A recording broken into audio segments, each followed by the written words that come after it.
ವಸುಧಾ ಒಬ್ಳು ಅದ್ಭುತ ಕಲಾವಿದೆ. ಅವಳಿಗೆ ಬಾಲ್ಯದಿಂದಲೇ ಚಿತ್ರಕಲೆ ಮೇಲೆ ಅಪಾರ ಆಸಕ್ತಿ ಇತ್ತು. ಆದರೆ ಅವಳ ಪೇಂಟಿಂಗ್ಗಳು ಹೆಚ್ಚು ಜನಪ್ರಿಯವಾಗಿರಲಿಲ್ಲ. ಬೆಂಗಳೂರಲ್ಲಿ ಒಂದು ಪುಟ್ಟ ಸ್ಟುಡಿಯೋ ಹೊಂದಿದ್ದ ಅವಳ ಕನಸು ಜಗತ್ತಿನ ದೊಡ್ಡ ಕಲೆಗಾರ್ತಿ ಆಗೋದು. ಒಂದಿನ ಒಂದು ಪುಟ್ಟ ಅಂಗಡಿಲಿ ಹಳೆ ಕಾಲದ ಪೇಂಟಿಂಗ್ ಸಿಗುತ್ತೆ ಅಂತ ಅವಳಿಗೆ ಗೊತ್ತಾಯ್ತು. ಕುತೂಹಲದಿಂದ ಅಲ್ಲಿಗೆ ಹೋದ್ಲು. ಅಲ್ಲಿ ಹೋದಾಗ ಒಂದು ಪೇಂಟಿಂಗ್ ಮೇಲೆ ಅವಳ ದೃಷ್ಟಿ ಹೋಯಿತು. ಆ ಪೇಂಟಿಂಗ್ ಒಂದು ಸುಂದರ ಯುವತಿಯದ್ದಾಗಿತ್ತು. ಅದನ್ನ ನೋಡ್ತಿದ್ದಂತೆ ಆ ಪೇಂಟಿಂಗ್ ಆಕೆಯನ್ನ ಕರೆದಂತೆ ಅನಿಸ್ತಿತ್ತು. ಅದನ್ನ ನೋಡಿದ ಮೇಲೆ ಬೇರೆ ಯಾವ ಪೇಂಟಿಂಗ್ ಮೇಲೂ ಅವಳ ದೃಷ್ಟಿ ಹೋಗ್ಲೇ ಇಲ್ಲ. ಅದನ್ನ ಅವಳು ಖರೀದಿ ಮಾಡಿ ಮನೆಗೆ ತಗೊಂಡು ಬಂದ್ಲು. ಅದನ್ನ ಮನೆಯ ಹಾಲಲ್ಲಿ ಒಂದು ಗೋಡೆ ಮೇಲೆ ಹಾಕಿದ್ಲು. ಅದೇನೋ ಗೊತ್ತಿಲ್ಲ, ಅದನ್ನ ನೋಡ್ದಾಗ್ಲೆಲ್ಲ ಅವಳಿಗೆ ಒಂಥರ ಆಕರ್ಷಣೆ. ಆ ಪೇಂಟಿಂಗ್ ಅವಳನ್ನ ಕರೀತಾ ಇದ್ದಂತೆ ಅನಿಸ್ತಿತ್ತು. ದಿನೇ ದಿನೇ ಅವಳಿಗೆ ಗೊತ್ತಿಲ್ಲದೇನೆ ಅವಳಲ್ಲಿ ಬದಲಾವಣೆಗಳಾಗ್ತಿದ್ವು. ಒಂದಿನ ರಾತ್ರಿ 12 ಗಂಟೆ ವಸುಧಾ ಮಲಗಿದ್ಲು. ಹಾಲಿಂದ ಟಕ್ ಟಕ್ ಅಂತ ಏನೋ ಶಬ್ದ ಬರ್ತಿತ್ತು. ಆದ್ರೆ ಮನೇಲಿ ಅವಳನ್ನ ಬಿಟ್ರೆ ಬೇರೆ ಯಾರೂ ಇರಲಿಲ್ಲ. ವಸುಧಾ ರೂಮಿಂದ ಹಾಲ್ಗೆ ಬಂದು ನೋಡಿದ್ಲು.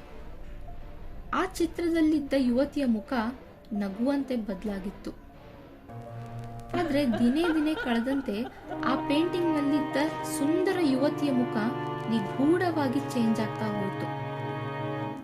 ಆ ಪೇಂಟಿಂಗ್ ನಲ್ಲಿದ್ದ ಯುವತಿಯ ಕಣ್ಣಲ್ಲಿ ವಸುಧಾಳ ಮುಖ ಕಾಣಿಸೋ ತರ ಅವಳಿಗೆ ಅನುಭವ ಆಗ್ತಿತ್ತು. ವಸುಧಾ ಗಾಬರಿಯಿಂದ ಹಿಂದೆ ಸರಿತಾಳೆ. ಇದೇ ರೀತಿ 4 ದಿನ ಆಗುತ್ತೆ. ಮನೆಯಲ್ಲಿ ಒಂಥರ ನೆಗೆಟಿವ್ ಎನರ್ಜಿ ಫೀಲ್ ಆಗ್ತಿತ್ತು. ಮರುದಿನ ವಸುಧಾ ಅದನ್ನ ಊರಾಚೆ ಬಿಸಾಕೋಕೆ ನಿರ್ಧಾರ ಮಾಡ್ತಾಳೆ. ಒಂದು ಪೇಂಟಿಂಗ್ ಬದಲಾಗೋಕೆ ಹೇಗ್ ಸಾಧ್ಯ? ಇದು ವಸುಧಾಳ ಜೊತೆ ನಡೆದಿರೋ ಒಂದು ಪ್ಯಾರಾನಾರ್ಮಲ್ ಇನ್ಸಿಡೆಂಟ್.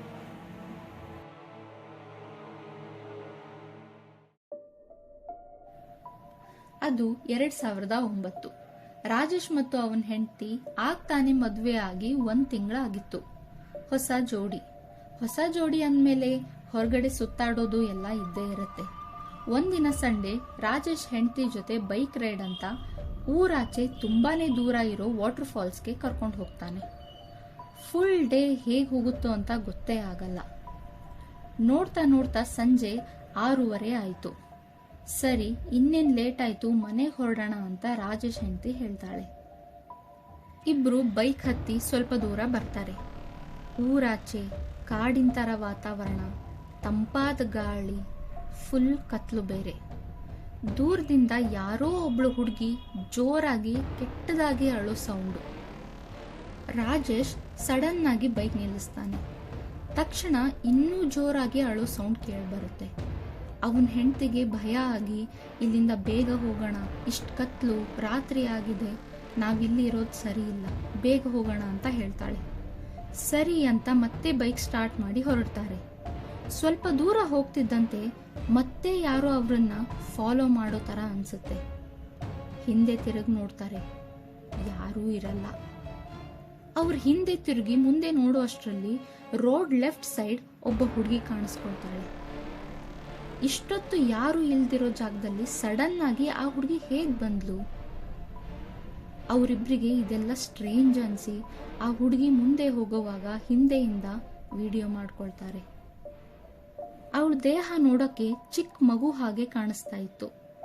ಆದ್ರೆ ಅವಳ ಮುಖ ಮಾತ್ರ ಸುಮಾರು 23ರಿಂದ 24 ವರ್ಷದವ್ರ ತರ ಇತ್ತು.